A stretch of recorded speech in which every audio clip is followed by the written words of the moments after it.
The unfortunate thing about getting a lot of supplies and getting prepared and ready for a survival situation is that you might actually be preparing for somebody else. Today we live in a place where we have, just glass doors where people can see in and see everything that you're doing and everything that you own. And that is not, a consideration for a lot of people, is having some kind of a fortified place to live. Because we live in a land of unwalled villages where we have security and rule of law, but when that goes out, you need to start thinking differently and getting some different supplies. And there are some tips and tricks to do. Something like these right here, where you have a motion sensor light, so that if anybody comes down this path on the side of the house, then you'll be made known.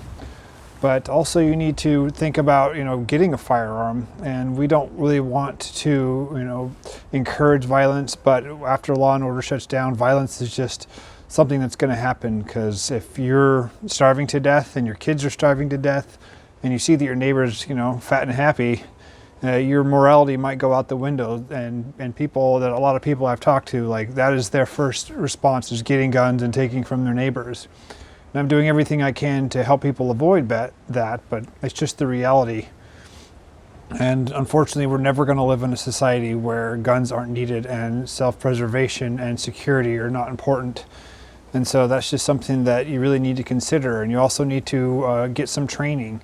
Don't just go buy a gun and think that you're ready to use it. It's important that you know how to use it, know how it works, and also have a group of men and women that you can fight with, who can watch over your house at night so that you can sleep.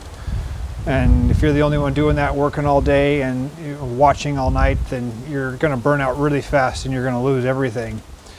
So security is important. Having a community is important. Having locks and chains and gates and fences and a lot of those things that you can start doing now is a good idea. But when the day comes, you're going to start having to have patrols and watches, and everywhere you go, you're going to need to be armed and ready to fight at any moment, because without law and order, without consequences, there's a lot of people out there who I've met, unfortunately, who have even premeditated lists of people they're going to take out, and they see nothing wrong with that. And that's just the society we live in, unfortunately.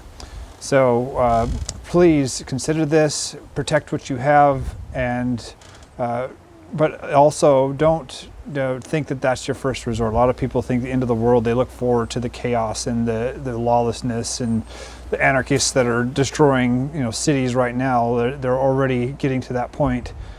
And in our country, it's going to go over the edge at some point. And so thinking about this, preparing for it, and doing what's necessary to protect your family is very important.